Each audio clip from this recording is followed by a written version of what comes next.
महाराष्ट्र राज्याचे उपमुख्यमंत्री आदरणीय अजितदादा पवार साहेब या बीड जिल्ह्याचे पालकमंत्री झाले आणि पालकमंत्री व्हावेत याच्यासाठी सुद्धा मी बऱ्याच वेळेस अजितदादांनी एकदा पालकमंत्री पद जर घेतलं तर बीड जिल्हा धोरीत येईल त्या पद्धतीने आज आदरणीय अजितदादा पवार साहेबांनी पहिली त्यांच्या कार्यकाळातली नियोजन समितीची बैठक बीडमध्ये घेतली। त्या बैठकीमध्ये बऱ्याच विषयावर चर्चा झाली आणि शिस्तीत बैठक पहिल्यांदा झाली। कारण मी बऱ्याच दिवसापासून मला वाटतं विमलताई ज्यावेळेस या मंत्री होत्या पालकमंत्री होत्या त्यावेळेस त्याच्या अगोदर पण मी बऱ्याच वेळेस नियोजन समिती बघितलेली।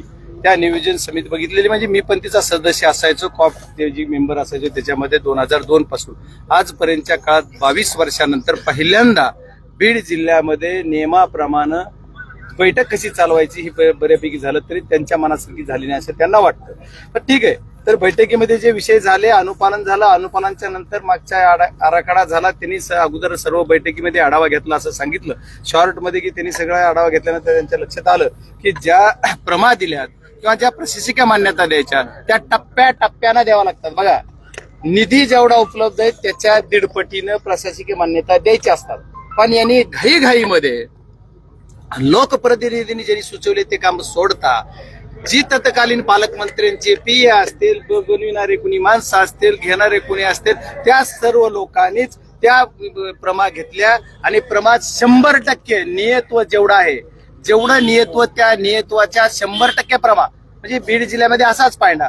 आणि बरंच बोललं गेलं की तुम्ही अधिकार दिले। बीड जिल्ह्यातल्या नियोजन समिती असो की महाराष्ट्रातली असो मागच्या 2 वर्षामध्ये फक्त पालकमंत्री अध्यक्ष आणि सचिव हे कलेक्टर आहेत, त्याच्याशिवाय दुसरा तिसरा माणूस तिथं सदस्य म्हणून कुणी नाहीये। आम्ही सर्व निमंत्रित सदस्य आहोत, त्याच्यामुळे आम्ही अधिकार दिला कुणी काही विषय जरी असलं रेकॉर्डवर जरी ते बोललं गेलं त्यावेळेस की तुम्ही पालकमंत्र्यांना अधिकार दिला पालकमंत्र्यांना, पण पालकमंत्र्यांनी तत्कालीन कलेक्टर तत्कालीन अध्यक्ष जे आहेत ते पालकमंत्री ते दोघच सदस्य सचिव आणि अध्यक्ष हे दोनच तिथे येत असल्यामुळे त्यांना ऑटोमॅटिकली अल्टिमेटली त्यांनाच अधिकार आहे, त्याच्यामुळे तो अधिकार कुणी दिलेल्याचा विषय नाहीये।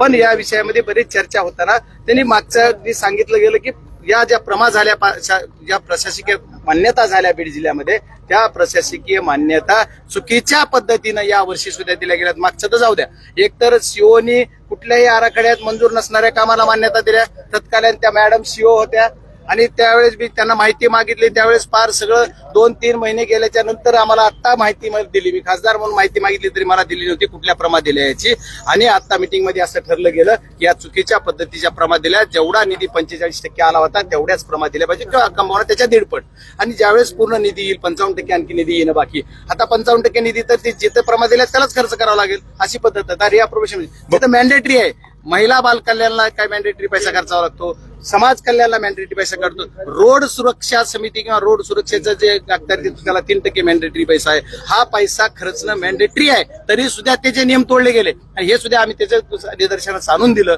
आणि याच्यानंतर बऱ्याच काही घटना करत असताना मी स्वतः माझ्या संबंधित जी खासदार म्हणून जी माझ्याविषयी येतो रेल्वेचा, ते मी सोलापूर जळगाव म्हणजे लातूर जालना मार्गे ही नवीन रेल्वे होण्यासाठीचा ठराव डीपीडीसीचा मंजूर करायला सांगितला आणि त्याला सर्व सभागृहानं मान्यता दिली। त्याच्यानंतरचा पुढचा विषय आणखी एक माझा होता एअरपोर्टचा। मी ज्यावेळेस एअरपोर्टची मागणी सभागृहात केली त्या दिवशी सगळे मला हसले, पण मी या 4 वर्षात बीडला एअरपोर्ट करणारच आणि आदरणीय अजितदादांनी सुद्धा सांगितलेलं की मी त्याला तुम्हाला पैसे देतो, तुम्ही इथून प्रस्ताव सगळं तयार करा। आणि मुरली अण्णा मोहोळे सुद्धा माझे मित्र आहेत, भाजप पक्ष वगैरे तो विषय नाही, एकदा पदावर बसला तर तो सर्व जनतेचा पदाधिकारी असतो, जो अधिकारी मी सुद्धा खासदार ते सर्व जनतेचा आहे, त्याच्यामुळे ते सुद्धा ते कामाला करतो पॉझिटिव्हली सांगितलं। तेच अधिकारी बीड जिल्ह्यामध्ये येतात, हा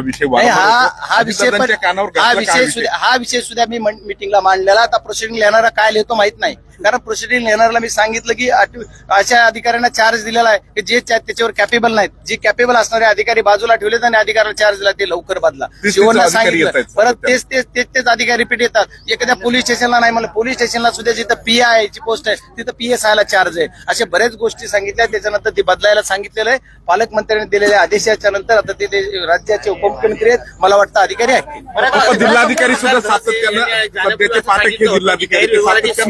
पवारांना देणार आहेत गैरव्यवहाराची सीडी वगैरे किंवा त्या डीपीडीसीच्या मीटिंग मध्ये तसा विषय झाला नाही, पण इथं जर कुणी डीपीडीसीच्या मीटिंग मध्ये कुणाला एकाला कॉर्नर करून कुणी बोललं तर आम्ही गप्प बसणार नाही।